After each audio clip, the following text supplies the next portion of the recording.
लोकसभेची आचारसंहिता कधीही लागू शकते अशी परिस्थिती सध्या निर्माण झाली आणि बारामती लोकसभा मतदारसंघामध्ये दिवसेंदिवस वातावरण तापू लागले. सुप्रिया सुळे की सुनेत्रा पवार यांच्या भोवती बारामती लोकसभेचं राजकारण फिरत असताना आता प्रियदर्शिनी कोकरे ही युवती जी आहे ती पुन्हा चर्चेत आलेली आहे. ओबीसी संघटनांच्या माध्यमातून आपण बारामती लोकसभेची निवडणूक लढवणार असल्याचा निर्धार त्यांनी व्यक्त केलेला आहे आणि आपल्याबरोबर ॲडव्होकेट प्रियदर्शिनी कोकरे आहेत. काय सांगाल मला, बारामती लोकसभा म्हटलं की दोन नावं पुढे येतात, एक सुप्रिया सुळे आणि दुसऱ्या सुनेत्रा पवार. दोन्हीही दिग्गज नेते आहेत आणि या दिग्गज नेत्यांच्या समोर तुम्ही आता तिसरा पर्याय म्हणून या लोकसभेच्या रणांगणात उतरलेला आहात. खरं तर लोक आता घराणेशाहीला कंटाळलेले आहेत. आमच्या बारामतीत बघितलं तर लोकांची भावना अशी झालेली आहे की थोरल्या पवारांची लढाई चालली आहे आपल्या लेकीसाठी, नातवासाठी. धाकल्या पवारांची लढाई सुरू आहे स्वतःच्या पत्नीसाठी, सुनेत्रा वहिनींसाठी आणि आपल्या मुलांसाठी.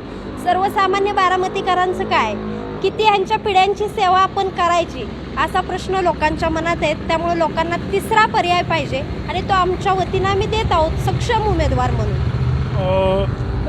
तुम्ही तिसरा पर्याय देत आहात, मात्र या तिसऱ्या पर्यायाकडे सामान्य मतदारांनी आलं पाहिजे किंवा तुम्हाला स्वीकारलं पाहिजे.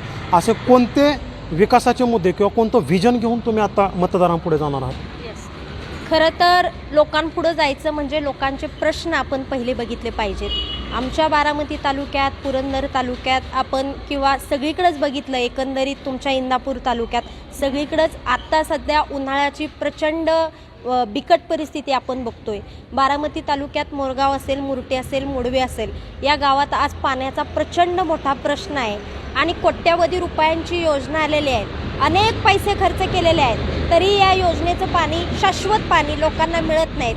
अधिकारी वर्ग एक महिना अगोदर पैसे घेऊन सुद्धा शेतकऱ्यांना पाणी देत नाही. शेतकरी राजा अडचणीत आहे. आज आपण प्रामुख्यानं बघितलं तर पवार साहेब स्वतः 4 वेळा महाराष्ट्राचे मुख्यमंत्री होते, केंद्रात अनेक वेळा मंत्री होते. दादा सध्या विद्यमान उपमुख्यमंत्री आहेत. ह्याच्या अगोदर त्यांना अनेक वेळा उपमुख्यमंत्रीपद भूषवलेलं आहे. सुप्रियाताई स्वतः संसद रत्न म्हणून सगळीकडे मिरवून घेतात. अरे मनात आलं असतं तर पवार फॅमिलीला चंद्रावरून सुद्धा पाणी आणता आलं असतं. मात्र जाणीवपूर्वक आमच्या बारामती तालुक्यातील लोकांना दुष्काळग्रस्त ठेवण्याचं पाप पवारांनी केलेलं आहे.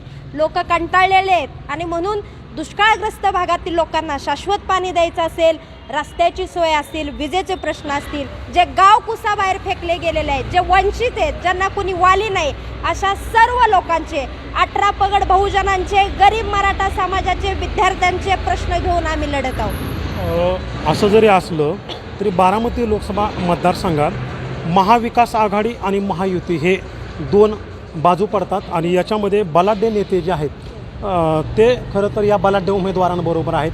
आणि अशा परिस्थितीमध्ये तुम्हाला वाटतं की बारामती लोकसभेमध्ये आपल्याला तितका जनाधार मिळेल? खरं तर आज आपण बघितलं तर एकेकाळी सोन्याचा धूर निघालेली काँग्रेस संपली, रसातळाला गेली. आपल्याला असं वाटत होतं की अशक्य गोष्टी आपण असं म्हणतो, पण असं काय नाही आहे. आपण बघितलं तर स्मृतीजींनं सुद्धा राहुल गांधींना पाडलं, वाजपेयी पराभूत झाले, इंदिरा गांधीजी पराभूत झाल्या. त्यामुळं पवार फॅमिलीतले खूप मोठे 2 उमेदवार बलाढ्य आहेत असं समजायची गरज नाही. ही जनता आहे, जनता घराणेशाहीला कंटाळलेली आहे, त्याच परिवाराला कंटाळलेली आहे. त्यामुळे हे पब्लिक आहे, हे सब जानते आणि त्यांना वेगळा पर्याय पाहिजे. आपल्याबरोबर यशवंत ब्रिगेडचे महाराष्ट्र प्रदेशाध्यक्ष बापूराव सोलंकर देखील आहेत. बापूराव, तुम्ही हा सर्व प्रचार जो आहे तो या रणधुमाळीमध्ये करताय. एकंदरीत बारामती लोकसभेमध्ये कशा पद्धतीने तुम्हाला प्रतिसाद मिळतो आहे?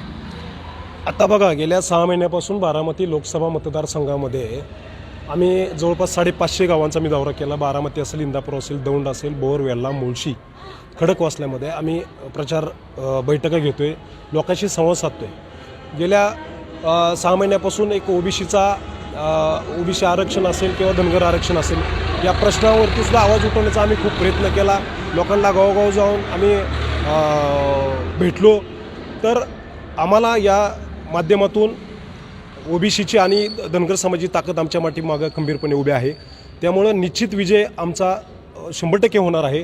कारण गेली वर्षानुवर्ष आपण बघतोय, गेली 55 वर्ष आम्ही या बारामती लोकसभा मतदारसंघामध्ये बघतोय की एकाच घराण्याची सत्ता आहे. आता ननंद भावजाई यांची लढाई आहे, त्याच्यामुळं लोक ह्या सगळ्या लोकांना कंटाळलेले आहेत. त्याच्यामुळं यापुढील काळामध्ये लोकांना तिसरा पर्याय हा 100% लोकांना तिसरा पर्याय लोक स्वीकारतील असं आम्हाला वाटतं. काय नेमकं हा तिसरा पर्याय स्वीकारण्यासाठी कोणते आश्वासक किंवा ठोस मुद्दे काय असणार आहेत की ज्या मुद्द्यांना तुम्ही हात घालणार आहात आणि मग लोक तुम्हाला तिसरा पर्याय म्हणून स्वीकारणार आहेत? हे बघा, असं आहे की बारामती लोकसभा मतदारसंघामध्ये अनेक प्रश्न तसेच प्रलंबित आहेत. बारामतीचे लोकप्रतिनिधी वारंवार येतात बारामतीमध्ये, फक्त सेल्फी काढतात आणि लोकांना सांगतात आम्ही हे विकास केला, आम्ही तो विकास केला. बारामती शहराचा थोडाफार विकास झाला म्हणून काय संपूर्ण बारामती लोकसभा मतदारसंघाचा विकास झाला नाही.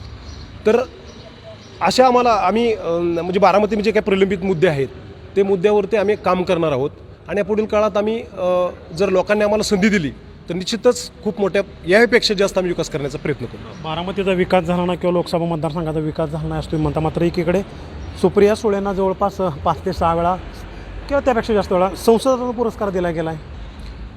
हे बघा, त्यांनी प्रश्न मांडले, त्यांना संसदरत्न पुरस्कार मिळाला. हे जरी खरं असलं तरी प्रत्यक्ष बारामतीची जी बारामती तालुक्याची किंवा बारामती मतदारसंघाची जी अवस्था असेल, आपण सर्वजण बघताय की काही ठिकाणी अजूनही रस्त्याचे प्रश्न प्रलंबित आहेत. काही ठिकाणी अजून आता एवढा मोठा दुष्काळ पडला, आमच्या बारामती तालुक्यातले 35 गावांचा पाण्याचा प्रश्न अजूनही सुटला नाही, गेली 55 वर्ष झालं.